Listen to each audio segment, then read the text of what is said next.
Hey, it's Audrey again, and we decided to do another little project. We're not having any luck with the fish babies at this point in time, so my daughter's wanting some dart frogs for her birthday, and we had plenty of tanks in the basement to start this off with. We're starting a 10-gallon because the frogs will be, small froglets at this point, and then I have plenty of bigger tanks in the basement afterwards to move them into. So you have to start with your tank, and we've put the tank needs to be like an ecosystem for your frogs, and you never really have to clean it out, but maybe every 6 months or something to clean it out, and it basically works on its own. What you do is you put a false bottom.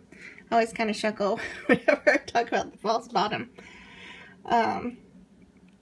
under here because it has such a funny name, but you take a light layer of this stuff called leca, or it's called false bottom, or you can use hydroton, little balls of clay down here, and then you put a layer of mesh here, and then your substrate here, your sphagnum moss, and then your leaf litter, and it fills up your tank pretty fast. And then your frogs, it's kind of neat because I haven't been able to garden at all because of my cancer. It's been just too difficult for me, and I have some indoor plants, but it's difficult to keep those going as well at this point. But it's kind of like a mini ecosystem. I've got some of my pothos plants in here that I've got my cuttings on my big pothos in my kitchen, and I'm always trying to take those cuttings and make new pots of those.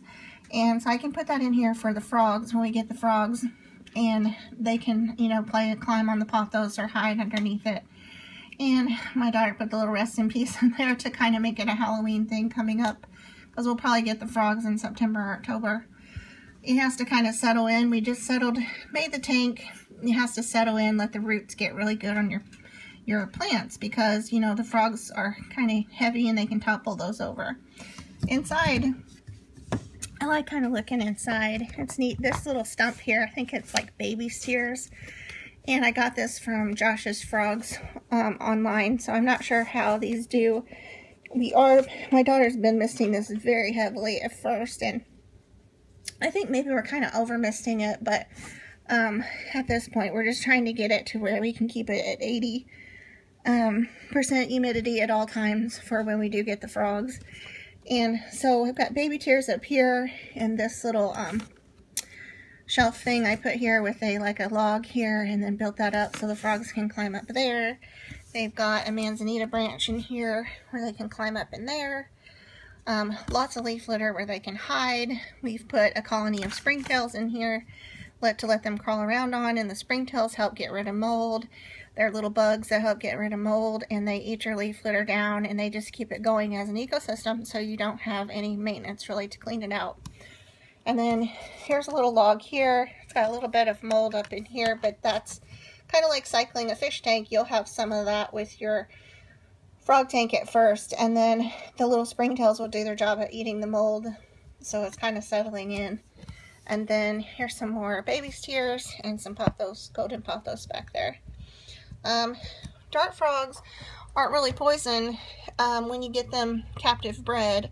What it is they eat, what they eat is the insects over there where they're from, like Central and South America, and North America too. There's some in Hawaii, but they basically, all the tropical climates of there, they eat these alkaloid bugs that eat alkaloid plants, and the plants that they eat are poison. Then the ants eat the poison plants, and then the dart frogs eat the ants, and that's whenever they become poisonous. And it can take up to a year in captivity for them to lose that poison. So basically we would only be getting captive bred frogs because, we with cancer, I definitely don't want to, have a poison frog, but you don't really handle them that much for the sake of the frog. We've had frogs before, tree frogs and fire-bellied toads, and it's just never a good idea to handle a frog because they absorb things through their skin. And if you have soap on your skin or just the oils on your skin, it's detrimental to the frogs. So we don't handle our frogs anyway, but we'll be getting captive bred. And I think we're going to do a Patricia morph, which is kind of like a yellow with a light blue leg. I'm not sure exactly what she's gonna get. That one's like pretty cheap as far as dart frogs go.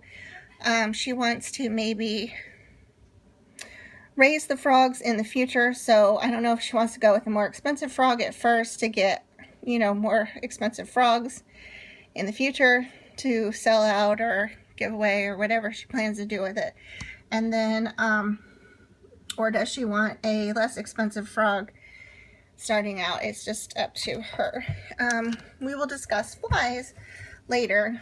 We do get fruit flies is what these guys eat, and it's very cheap. It comes to like, I think 20 cents to raise these flies to feed these frogs. They're very inexpensive.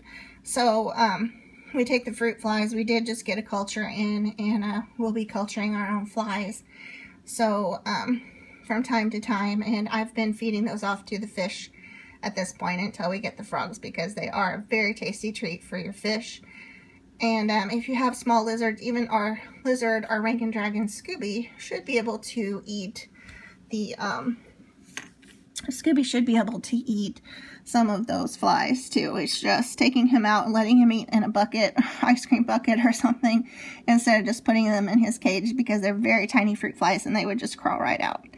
So we're having fun with frogs, and as soon as we get those, we'll let you know. And this is how the frog tank is coming along at this point. So stay tuned. Bye. Hey, I did want to say on the frog tank, whenever you do need to clean this out, this false bottom layer, in about a year or so, or maybe 9 months sooner, just depending upon how much you miss this thing, you're going to get a layer of water down here. And you don't want it to come up here and mesh into your stratosphere of your dirt, because if you do that with your substrate, it's just going to be a big gloppy mess, and everything is going to mold, and it's just going to be soup down there. So I did build into this tank. What I thought of is basically coming over here, and I took way down here in the bottom, I put, if you can see this, I put a little Coke bottle, like a 12-ounce Coke bottle, the top of it, poked some holes into the sides of the bottle, and so it can have water flow. And then I have my top of my Coke bottle right here, so that when it comes time to do that, I just unscrew the top of my Coke bottle. We take an aquarium tube, basically pull it out here, use a turkey baster to pull it out, or an aquarium tube with a syringe on the outside, and siphon that water out. And that will be good. You'll be good to go after that to have your tank cleaned out.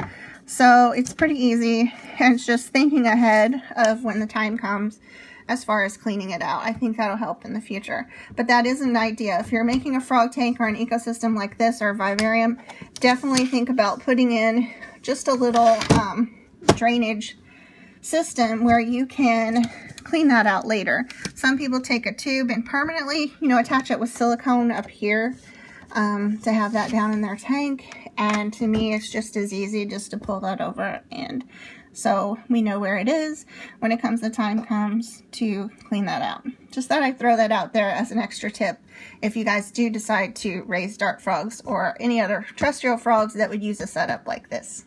Thanks.